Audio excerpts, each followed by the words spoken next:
I do have an ask right at the top of this video, and that's because I pay attention to my analytics, and the majority of people who watch this channel now are aged between 44 and 65. So here is the ask. If you have family members, sons, daughters, cousins, relatives that are aged between 18 and 24, can you please send them this video, because we really have to cut through some of the confusion around pensions. So I'm just going to read you the headline to this article. Almost 40% of young workers mistakenly believe they are in a final salary pension. Nearly 40%. Now, you may know this already, but final salary pensions have not been around for a while. They are the unicorn of pensions. If you have one, congratulations. But if you have one, you're likely in your 50s, maybe even your 60s. You might have one if you're in your late 40s as well. Those things don't exist anymore. They are literally gold dust. They are a unicorn. If you have one, congratulations. But the idea that with this survey by Get Britain Pension Ready, which is basically a campaign, the fact that they've surveyed 18 to 24-year-olds and 40% of them think that they have a pension, a final salary pension, tells us that there's something awry somewhere in terms of general understanding, where information is being gotten from, or maybe just our basic explanation of how pensions work. Now, I can see how this could be confusing, because unlike in the days when you had final salary pensions, you would be in a job for life. You had a career in one place, maybe two, and you were rewarded for the time that you spent there. And in that final salary defined benefit pension, you were guaranteed an income for life based on your final salary after a calculation. Those are long gone. And in the modern iteration of where we are right now, what we had is we've got auto-enrollment, which basically means that employers have to pay into a pension for their employees. Now, I can see how that could be confused as having a defined benefit final salary, a guaranteed pension of some kind, but that couldn't be farther from the truth. And so what I want to do is I want to get to the jugular of this and try and demystify as much of this as I possibly can. Interestingly, before we jump into this, right, and this is something I found interesting in the article, out of the cohort that they surveyed for this, aged between 18 and 24, over a quarter of them felt that they had a really good understanding of pension terminology. And that is a double-edged sword. It's a coin of two sides, right? On one side, that's good because they are paying attention, but on the other side, there's miscommunication somewhere. And that could be for a number of reasons. It could be because they're watching people that don't really know what they're talking about, or maybe they're watching people who are chat GPT and stuff. And I have no idea, but I want to get to the crux of this right now. So if you're 18 to 24 years old, here's the plain truth. You do not have a final salary or a defined benefit pension. So final salary, defined benefit pensions, they're the same thing. They're just called those two terms effectively. But I can almost guarantee you right now, you do not have one. What you will have is what I would go out on a limb to say 95% of people in the workforce today have, and that is a defined contribution pension. Now, what is the difference between a defined benefit final salary and a defined contribution pension? Okay, we need to understand this. So in defined benefit or final salary pension land, as they were, what it did is it gave you a guaranteed income for life, a defined benefit. So after you've been 20 years, 25, 30 years in this company, they take your final salary, run a calculation, and they say, thank you for your service. You got £25,000 guaranteed for life until you die. That's a defined benefit. So the benefit is defined. What you have is a defined contribution, okay? So what is defined? The contribution. Now, I mentioned auto-enrollment earlier. Auto-enrollment is the piece of legislation that says that your employer has to pay in money into a pension for you. Under the current rules, the amount that has to go in is 8% of your qualifying annual salary. 8%. So that is the defined contribution into your pension. Now, because it's a pension, is going to be invested in the stock market, in the global stock market. It's going to be run and managed by your pension scheme administrator. So If you have questions about that, who is my administrator? The best people to ask will be the HR department in your place of work. But effectively, what they will do on your behalf is they'll take the contributions that have gone into your pension and they will put it into the US, into companies like Apple, Tesla, Amazon. They'll spread it around, not just in the US, but in the UK, perhaps, in Europe, in Asia, in Japan, all over the world. They will run the investment for you. Now, unlike a defined benefit where you have a guaranteed income for life, you don't get that with a defined contribution. So, whilst the contribution is defined, how much you're going to be able to generate from your pension from those contributions is heavily reliant on investment returns.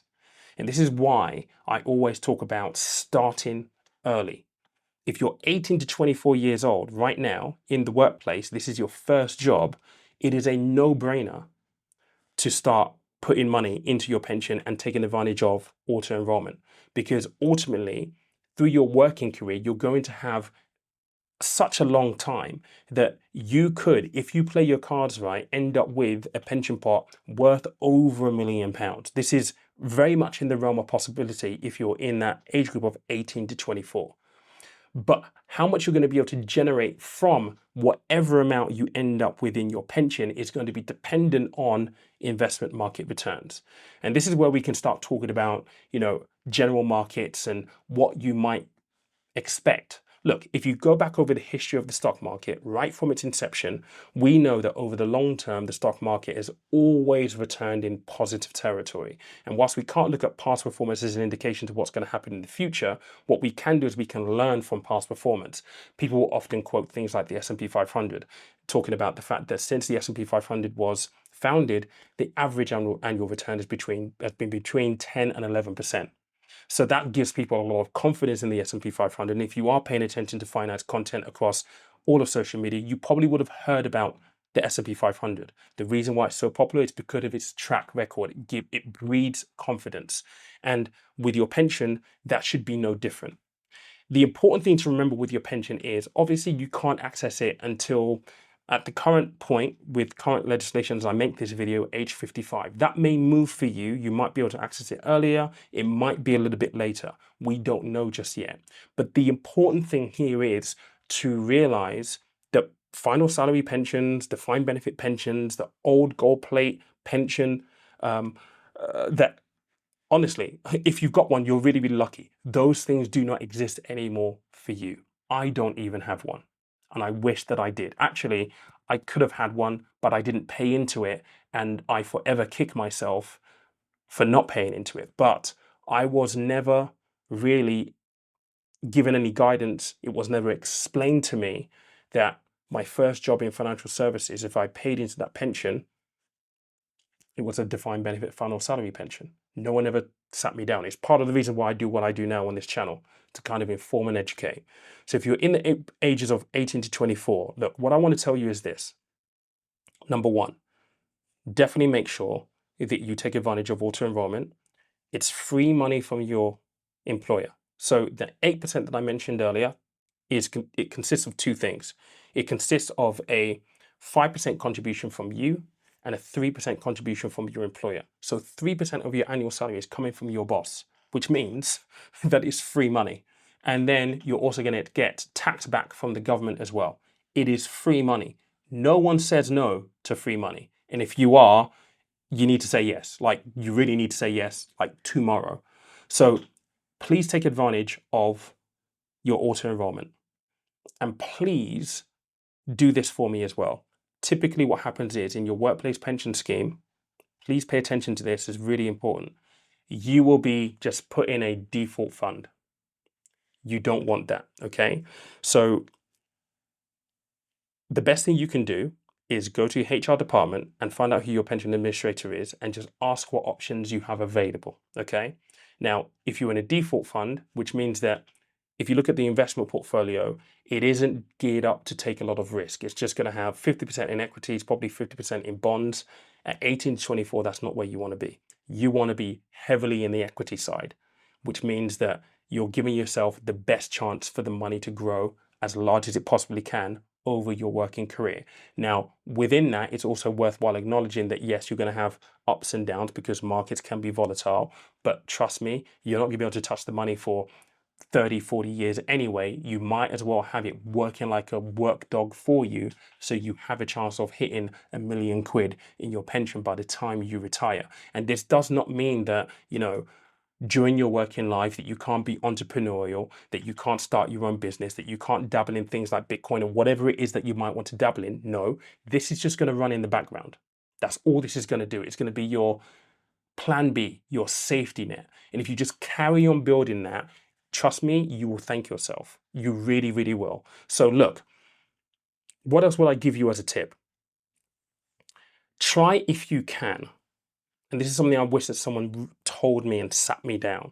Try if you can to pay as much as you possibly can into your pension via that workplace scheme, your auto-enrollment workplace scheme, right? Because yes, the minimum for you is 5%, but if you can do an extra 1%, it's going to make a huge difference over time, because that 1% will compound over time. And if you get this habit in early, if this is your first job, you're going to feel like you're going to miss the additional money every month, but you won't. You will adjust naturally from a financial point of view. So try and contribute as much as you possibly can into that pension. If you do have questions, look, what I want to ask you to do is pop your comments or your questions down in the comment section down below. I might run a workshop on this specifically. I'm going to make it free for those of you who are in this age group, and maybe even older if you don't understand this stuff, and you want a little bit more information. We can delve into the weeds on this and give a little bit more information. I'm conscious of this YouTube channel being too long, of this YouTube video being too long, but leave your comments, your questions. If I get a lot of them, I will run a free webinar where people can rock up and we can jump into this and you can ask me as many questions as you want. But I hope you found this useful, and please, again, share this so that other people get to see it. And don't forget to smash the like button. Algorithmically, it will just be pushed to more people, hopefully in the 18 to 24 year old category, so they can actually get a bit more of an understanding around what we've spoken about in this video. I appreciate you. Catch you next time.